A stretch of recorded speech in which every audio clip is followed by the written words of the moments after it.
Jack Miller never thought he'd end up in jail. Life had been mundane until one wrong turn landed him in a cell. Accused of a crime he didn't commit, Jack stood there under the dim, flickering bulb, his fate sealed by a broken system. The metal door clanged shut, echoing through the hollow halls. Jack tried to calm himself, but the pungent smell of sweat and despair clung to the air like a suffocating blanket. His cellmate, a gaunt man with sunken eyes, spared him only a passing glance before rolling over on the squeaky bunk. As the night deepened, Jack noticed something odd. The cell block grew unnervingly silent. No sounds of shuffling feet, no calls from guards, just an unnerving stillness. Jack strained to hear something, anything. Instead, he felt a chill as a faint scratching noise emerged from the cell door. He stared at the door, pulse quickening. A shadowy figure stood silently beyond the bars, its silhouette illuminated by the faint hallway light. Jack's breath caught in his throat. The figure moved closer, revealing a face, deformed and twisted, eyes hollow with a glassy glaze. "Who are you?" Jack was whispered, fear paralyzing him.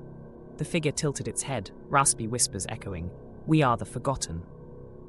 Panic surged as Jack backed into the corner.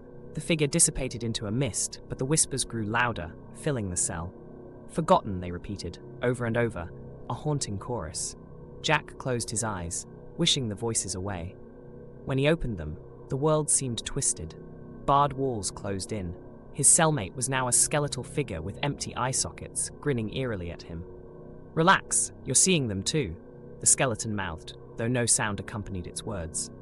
Jack's heart pounded as he tried to steady himself, but the floor beneath him felt slimy and cold. The reality he knew was slipping away, replaced by this nightmare. Suddenly, the cell door swung open by itself. Jack hesitated, but felt an invisible force pushing him out into the dim hallway. The walls seemed to breathe, and the floor oozed a dark substance. A desperate need to escape took over. Jack stumbled through the corridors that seemed to stretch and twist like a maze. Every turn brought him face to face with grotesque figures, creatures twisted into unnatural forms, their eyes relaying horror. Finally, he reached a heavy iron door and pushed it open. The bright light outside flooded in, blinding him momentarily. As his vision adjusted, Jack froze. He wasn't outside, but in another cell, identical to the one he left. Disoriented, he turned to find the same hollow-eyed figure from before. "You can never leave," it whispered. "You belong to us now." A scream tore from Jack's throat as the door slammed shut, plunging him into darkness. The last thing he felt was the icy touch of the Forgotten, dragging him into the depths of their torment. Days later, guards found his cell empty, haunted whispers lingering in the air. Jack Miller was now a part of the jail's ghostly tales, another soul added to its collection of the eternally condemned.